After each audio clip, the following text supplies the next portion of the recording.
what would be the adaptive value of a longing that had no possible fulfillment?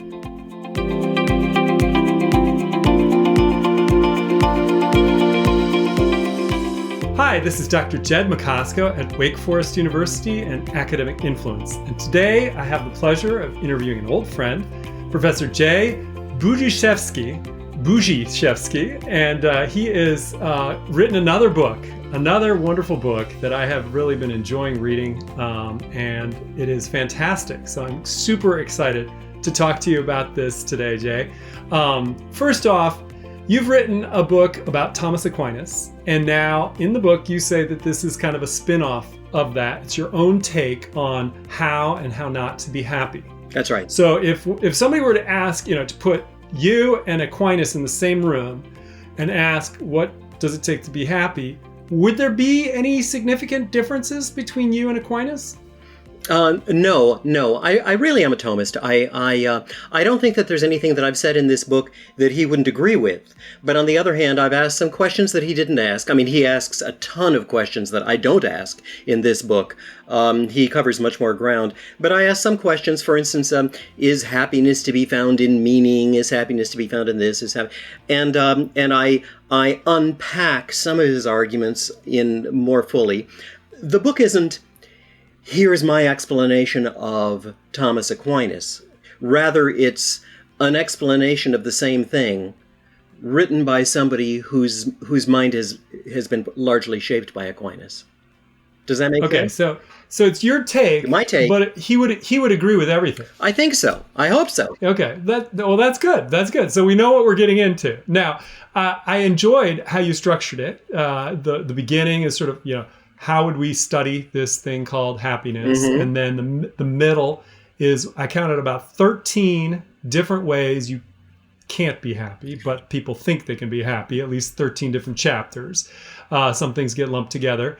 And then you come up at the end of those, the 13th one is sort of, is virtue plus luck, which, as you said, is kind of like the worldly wise man. This is what you get. Yeah. But then the last part is, well, should we settle for that, or should we shoot for the moon? Literally, kind of like that feeling you get when you're at night and staring up at the moon, and there's got to be something more. So it's a fascinating way. So cool the way you organize. Did you ever feel a little bit like you were following in the footsteps of King Solomon writing the book of Ecclesiastes, where he sort of goes through all these things that that didn't satisfy people or didn't satisfy him personally when he tried them? Yeah, I think a lot of people who read the book of Ecclesiastes, vanity, vanity, all is vanity, they take it as the musings of a disillusioned man at the end of his life, who's realized that nothing makes any sense. I don't read it that way. I think he's saying that all the things that people ordinarily chase in this life are dead ends. He clearly expresses confidence in the God whose ways he admits at this point he doesn't really understand. But he says, I'm going to put my trust there, but a lot of this stuff is beyond my own fathoming. Yeah, and, well, I'm glad you... Yeah, so I think we have to have that kind of humility. We have to understand that there's a lot of stuff that we don't understand. We have to learn as much as we can from other people. There have been centuries and centuries of reflection on this, and do the best we can. Mm-hmm. Well, first of all, I'm glad you reformed the people's view of Ecclesiastes, because it gets a bad rap. A lot of people think it's just, a disillusioned old man talking about all the ways he's failed, never coming up with the right answer. I don't say it that way either. But he does sort of take each thing to task, and he weaves things together. In fact, I enjoy reading Ecclesiastes in a different compilation that puts everything in our order, in the way you organize your book, topic by topic, by a guy named F. LaGard Smith, who did the Daily Bible, which is kind of a popular way of compiling the Bible. Yeah. I just saw a lot of similarities there, and you come to a happy conclusion. Which is that there is something at the end, and I think Solomon does too, although some people, as you say, miss it. And so did you or did you not sort of have him partly in mind as you went through all the different things, or he was not really, that book was not on the forefront of your mind? Solomon crossed my mind. The book of Ecclesiastes crossed my mind at several points when I was writing, but I can't say that I was really thinking about it a lot. The books that I think I was thinking about a lot as I was writing, there were other scriptural works that I was thinking about. Some of the other wisdom books. I was thinking about Thomas Aquinas. I was thinking about Aristotle, a pagan philosopher who was no fool and who was onto a lot of things. Although I think he made had some shortcomings. You certainly give a lot of playing time to people who are not religious, yes, but who were no fools. And I definitely wanted to ask you about this because this could be potentially a criticism of your book. You really draw upon the ancient literature, which sounds good because, like you said, it's thousands of years of wisdom, and yet more people are alive today than have ever lived before, is what, we always hear people saying. It's not maybe totally true as the birth rates decline, but roughly speaking. Yeah. So why wouldn't we at least spend half the time on people who are still alive? In your book, it's like 90% people who are dead, at least, and then, 10% of people who are alive and still writing. What would you say to somebody who wanted to criticize you along those lines? Well, I could say a couple of things about that. I would say first of all, rather than criticizing the idea from the outset, take a look at what these things are that I use from these ancient writings and see what you think of them. And I think people are going to say, yeah, that resonates with me. That old guy whom I never would have heard of maybe or read has helped me to realize that there's something that I sort of knew all along and I didn't even know that I knew it. I aim at that. A second thing is, it's true that more people are alive now than in the totality of the past. But all of us are shaped by each other in such a way that we don't necessarily have a lot of new thoughts. We're thinking what each other are thinking. And many of us are ignorant of the great wisdom from the past. So instead of us being the heirs of all of that wisdom, we cut ourselves off from it and it's as though we were marooned on an island. C.S. Lewis once remarks that if you read only the books of your own time, you're really going to be in trouble. He thinks that you ought to read several old books from outside of your time and your culture for everyone that you read in your own. It's funny that people don't realize that more because we talk about multiculturalism all the time. So people say, well, why don't you read a Japanese novel and not just a novel by somebody in America or England? Well, that's great. But isn't another part of that appreciation of another culture one that was an ancestor of our culture from a long time ago? And so I think that a third reason for reading this stuff is a popular writer of our own time who writes about one of these subjects. Okay, he has his 15 minutes of fame. But somebody like Aristotle or Thomas Aquinas, the works of these guys have been around for centuries. That means that over many generations, people of different points of view and different experiences have all said, this is really good stuff. And I think that ought to be respected. When we look into it, I think that expectation is vindicated. There's gold here. Oh, I 100% agree with you. In fact, that third one was the one I was thinking would be your rebuttal to somebody who said, why so many old people? Why so many dead people? But yeah. I'm all for dead people. So you really have captured like page after page of things that the ancients have found to be true, many of whom are not religious or not Christian.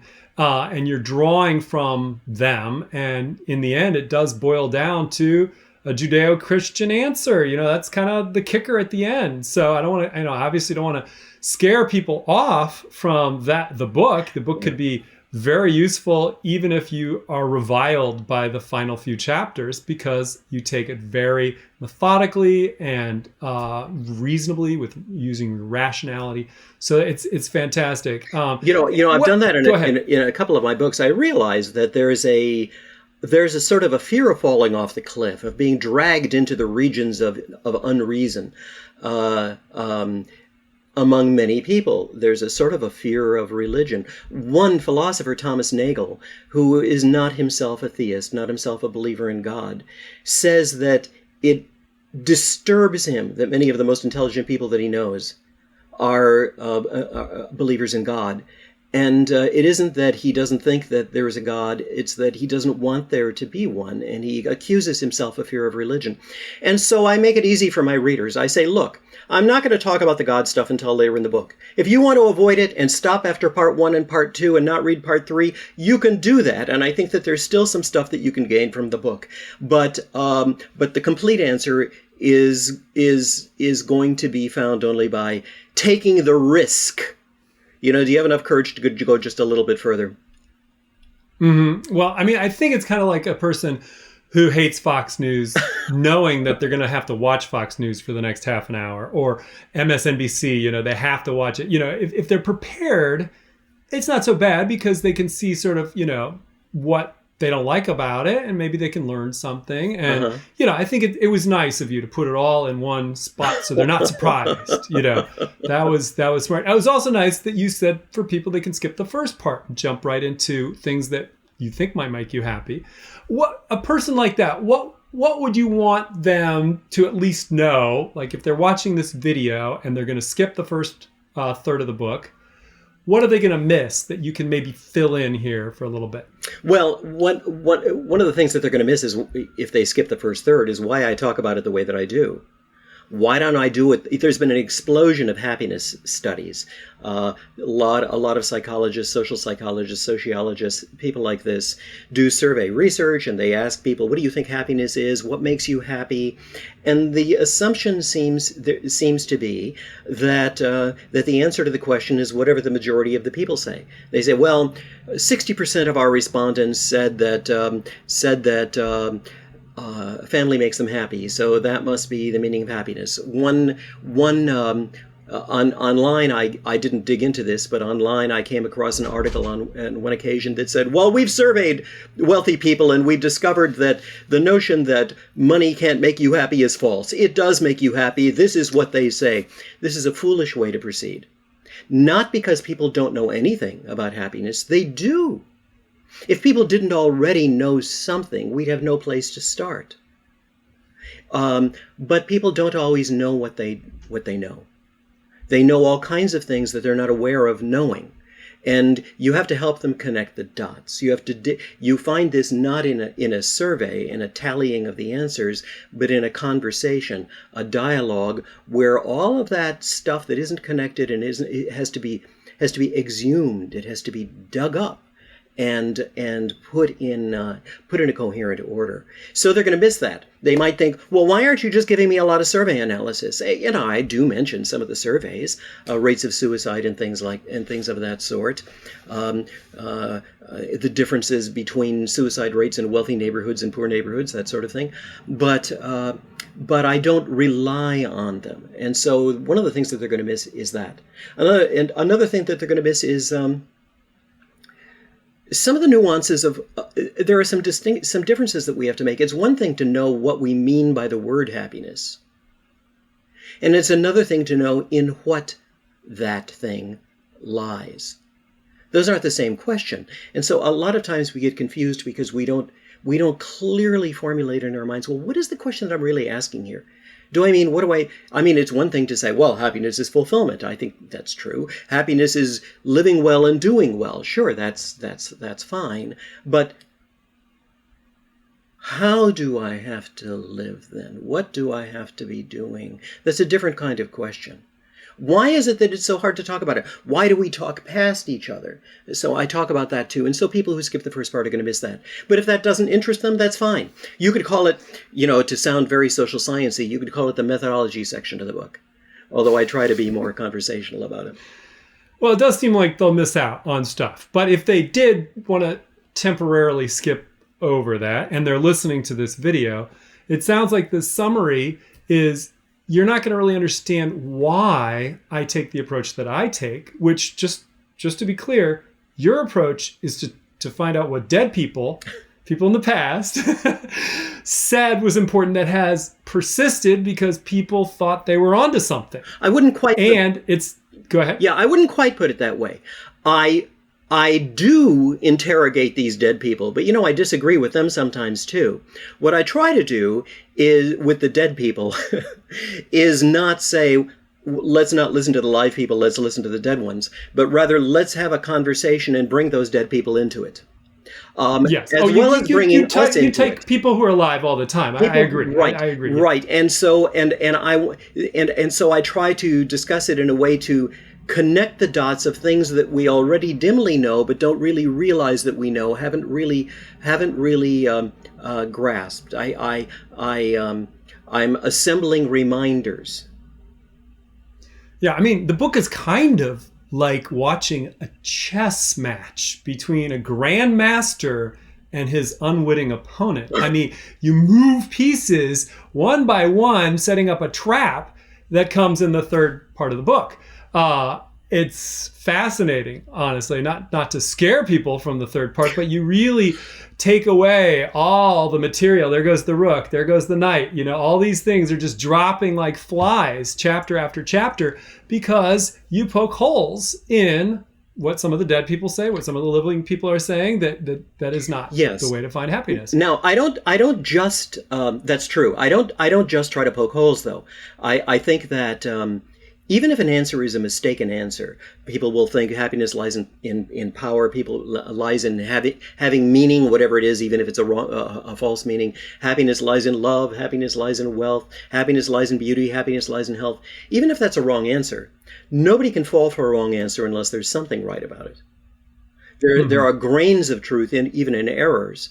Otherwise, we would never find the errors plausible. And so I do also not just say, okay, the answer is wrong, but I also say, here's the truth buried in it that makes it plausible even though it's wrong. This we can affirm. And I try to pull those things out too.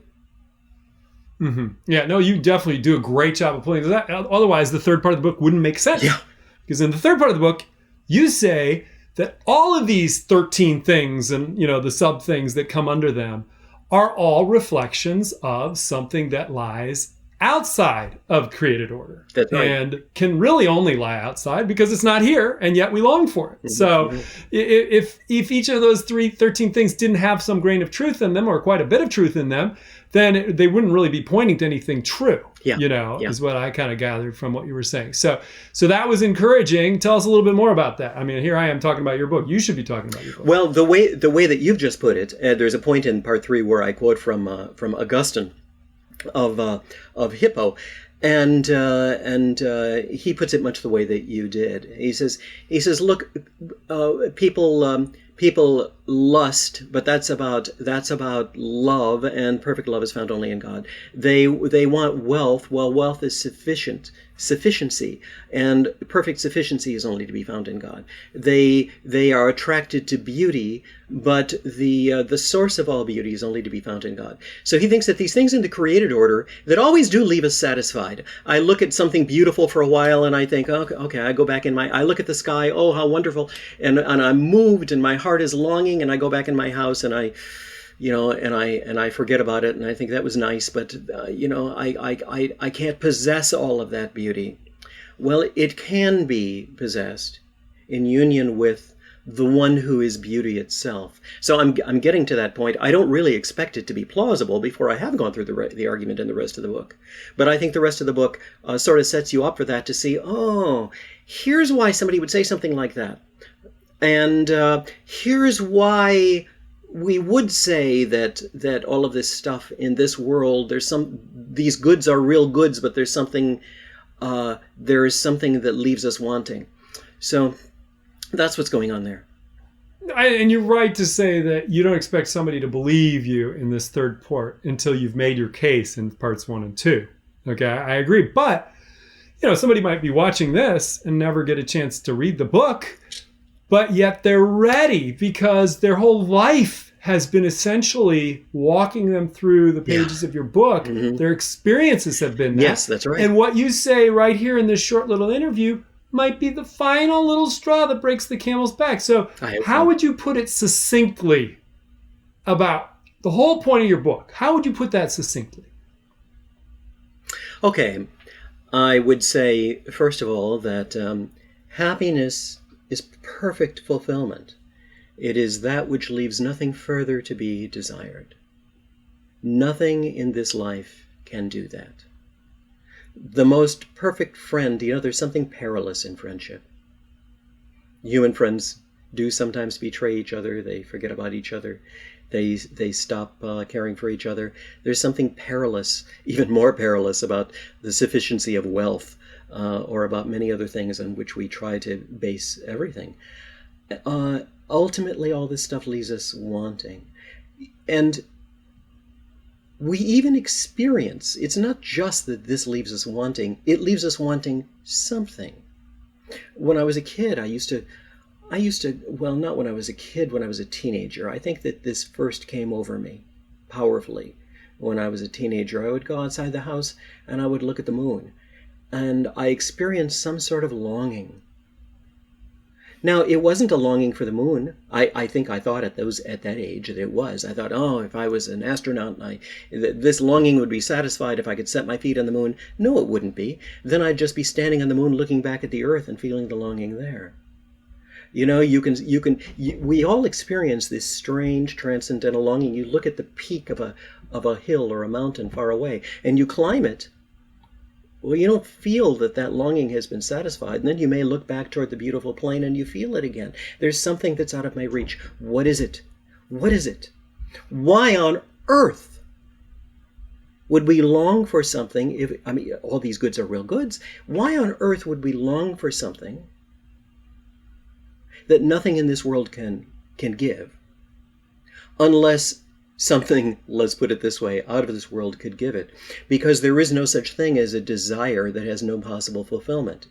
Even from a purely materialistic evolutionary point of view, we would have to say that.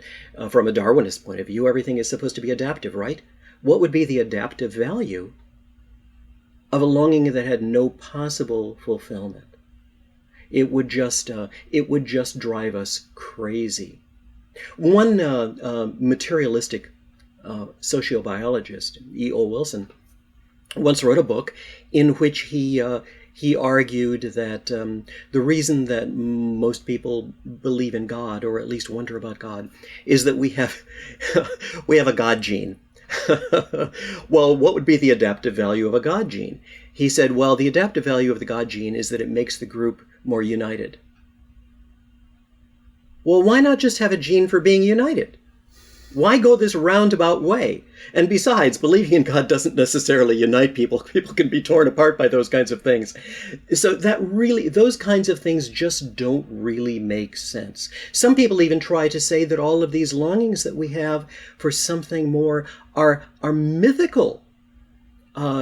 Jed, they say, oh, beauty. You think you see beauty in something. That's merely a response to a gene that you developed because our ancestors lived on the savannah, and so we're attracted to distant vistas.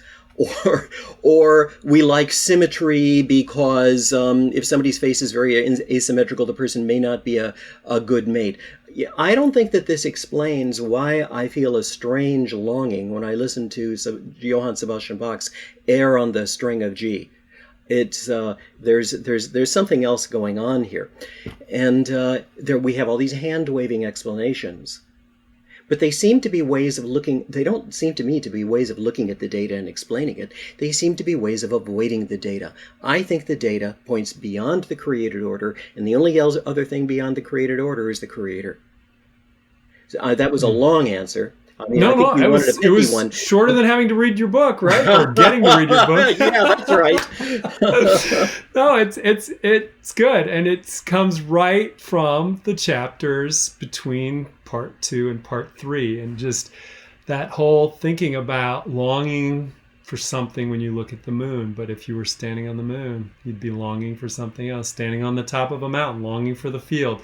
It's everyone feels those longings. Not everybody's willing to admit that they feel those, but I think everybody feels there's something more. And everybody, you're right that not everybody is willing to admit it, but also not everybody is aware that they feel these things. See, this is one of the things that I'm trying to do in this book, is to put people in touch with things that they already knew or already felt, but hadn't noticed that they felt, or didn't know that they knew.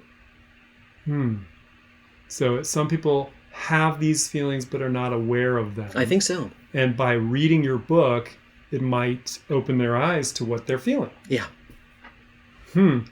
Fascinating. Well, I hope a lot of people get to read this book. There's so many cool things, like, you do feel like you're getting to know a whole cast of characters that most schools don't teach students about anymore. Maybe 100 years people learned about all these old dead guys, but now people don't. So I think you're doing people a service, introducing your friends to thanks. them and hearing what they have to say. Now, what does your last name mean? It's a long last name. Where does it come from? And tell us a little bit about it. Well, the name is Budziszewski. My parents spoke Polish. They never taught it to me because it was too convenient for the parents to have a secret language that the kids didn't understand. But they told me when I was growing up that it meant something like "wake up, shoemaker." Now, I talked to an expert in Slavic languages once, and he said that's an unusual name even in Poland. And I said, my parents told me it meant "wake up, shoemaker." He said it couldn't possibly mean that. I said, well, I assumed that my parents just thought it sounded like that. He said it doesn't even sound like it. But then I talked to another Polish fellow, and he said, yeah, sounds just like it. So who knows what it really means? The one thing it seems to mean is that it's a mouthful. I've been called Bottle whiskey. I've been called Budweiser. But seriously, by people who just looked at the first three letters and made a flying guess at the rest. Well, it is good to have an unusual last name. I attest to the fact that it is fun to be one of the only ones of that last name. Are all Budziszewskis related in the United States? Well, there are, I think, from Googling, a couple of thousand of them. They may, for all I know, we all did originate in some small town in Poland. But I don't know. There could have been independent origins of the name, depending on what it means, right? Who knows? Well, no one will ever know. I don't know the answer to that. Sometimes somebody will come up to you and say, my husband has a difficult last name too. It's Green. Okay. or is that Italian? Hilarious. Well, it has been absolutely fun to talk about this book. Now, how do you see this book relative to the many other books you've written? Is this your opus magnus, or is this something that you've been wanting to write? Or tell us a little bit about. No, it's not. It's not my opus magnus. It's there are sort of two lobes to my work, maybe three. I'm a scholar, and I want all of my my work to have something to offer scholars. But on the other hand, I'm a teacher, and I want all of my work to be as accessible as possible to a broad audience, so that you're not a specialist, you're not an academic, you can still read it. Now, even having said that, even though that's my goal, I have to admit that some of my work is probably not going to appeal to most non-specialists, even though I try to make that accessible too. Like I've written several commentaries, line-by-line commentaries, on portions of Thomas Aquinas' Summa Theologiae, which is very, very difficult.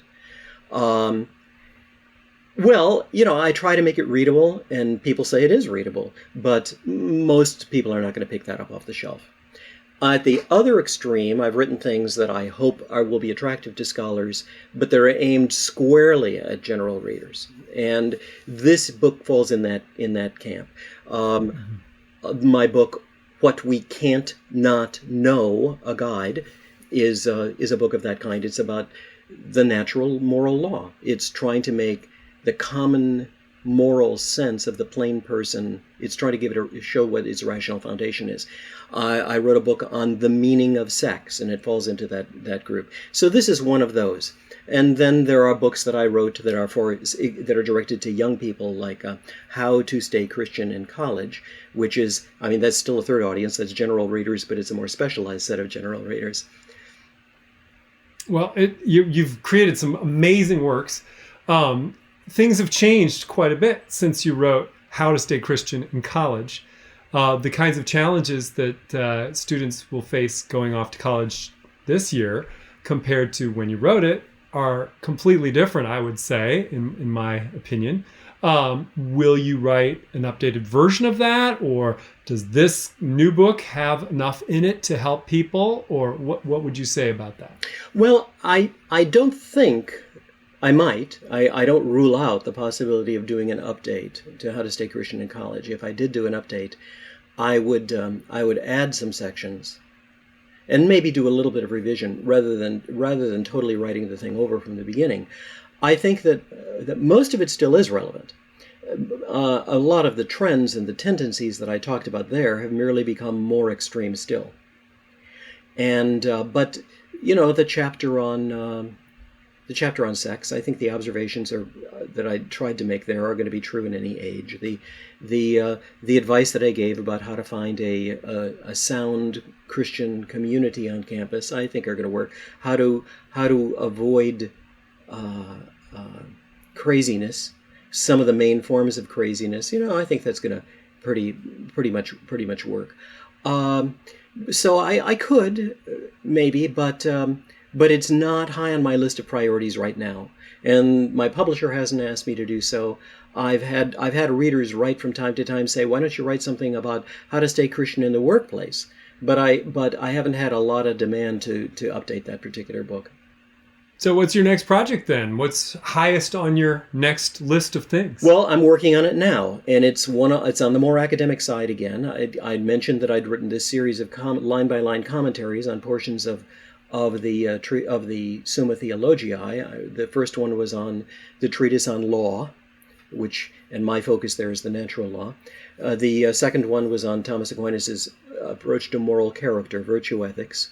The third one was on the treatise on happiness and ultimate purpose, which is lying in the shadows behind this book that we've been talking about.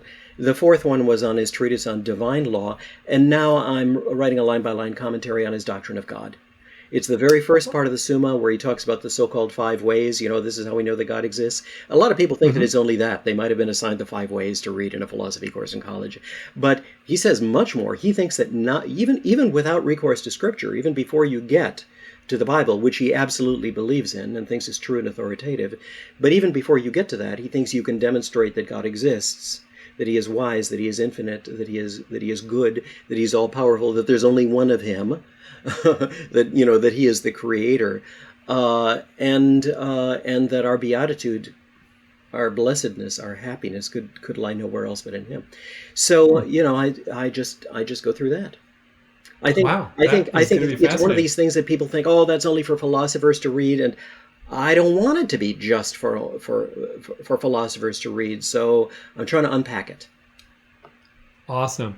Well, in my last little question here, I am a physics professor, as you know, but I get to teach econophysics this semester along with an economist. And I am struck by how often the word happiness comes into play in the economist's way of talking about things. Is there something that a budding economist should know about happiness that you could tell them from having written this book and having thought deeply about this? Yes, it's of a cautionary nature. There have been 2 approaches to happiness which have been taken by economists since the 1800s. One was influenced by the philosophical doctrine called utilitarianism. And basically it held that happiness is pleasure, it's satisfaction. And so they thought that people's demand curves and how much they were going to buy of a particular good and everything was going to be determined by the utility that it gave them, the pleasure that it gave them. Then along in the, I think, 1930s, Vilfredo Pareto, an economist, said, no, you can't even know what's in other people's heads. You can't know whether it's making them happy or not. So we can still derive all those demand curves and so forth by making no other assumptions other than the fact that people will always try to get from a lower state on their preference scale to a higher state on their preference scale, and you can always know if they've entered into a voluntary contract that they must be going higher because otherwise they wouldn't have agreed to it. And that latter one may be descriptive of people's behavior, but happiness is not simply getting what you want. And it isn't and even if you bought the old utilitarian idea, happiness isn't simply satisfaction or pleasure either. The people certainly seek satisfaction. They like, pleasure, but this is not what ultimate fulfillment lies in. An economist can say many useful and helpful and true things, but he has to keep that limitation of his theoretical approaches in mind, I think. All right. Well, thank you for ending on that very interesting note for my students and for just people in general watching this awesome interview. Thank you so much, Jay, for taking the time with me. I really appreciate it. Thank you, Jed. I've really enjoyed it.